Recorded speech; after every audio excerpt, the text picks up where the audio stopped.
Hello all Bible channel watchers. Welcome to you all again. Let's begin.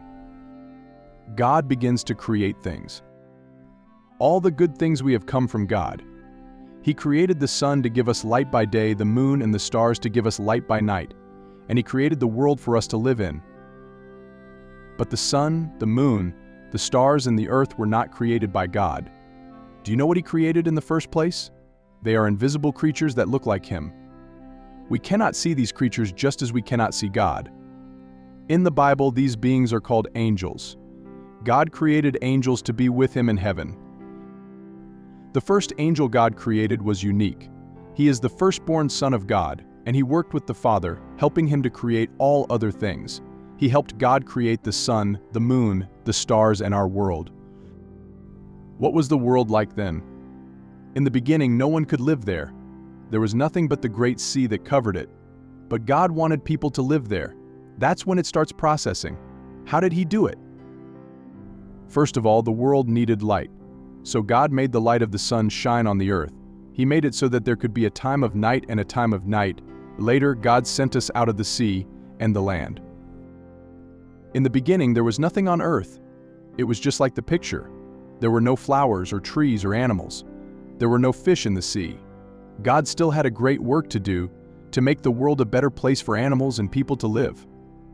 A beautiful garden. Behold now the world. How beautiful everything is. Look at the grass and the trees, the flowers and all those animals. Where are the elephants and lions? How did that beautiful garden come about? Let's first look at how God prepared the world for us. First of all, God planted grass on the earth. He created all kinds of plants, shrubs, and trees. Those plants made the world a better place. But that's not all. Many of them also provide us with delicious food. God also created fish to swim in the water and birds to fly in the air. He also created dogs, cats, horses, and other animals, large and small. What animals live in your area? Aren't we happy that God created all this for us? Then, God made one part of the world a very special place. That place became the Garden of Eden. It's perfect, it's so beautiful. And God wanted the whole world to become like the beautiful garden He had created. But look at that picture again. Do you know what God found missing in that basket? Let's see. Genesis 1:11-25-28-9. The first man and woman. So what do we see in this picture? We see people there.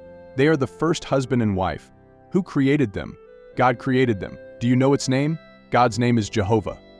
And the man's name is Adam, and the woman's name is Eve. This is how God created Adam. He took the dust of the ground and created a flawless body, a human body. Later, God breathed into the man's nostrils, and Adam became alive. Jehovah God had a job for Adam. He asked her to name all the animals. Adam must have looked at them for a long time before he was able to find the names that really fit him. When Adam named the animals, he realized something. Do you know what it is?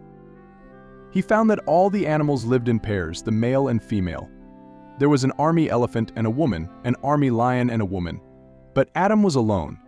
That is why God caused Adam to fall asleep and removed one of his ribs. In that rib, God created a woman for Adam and married her. How happy Adam was. How happy Eve must have been to be in such a beautiful garden. Then they could have children and live happily.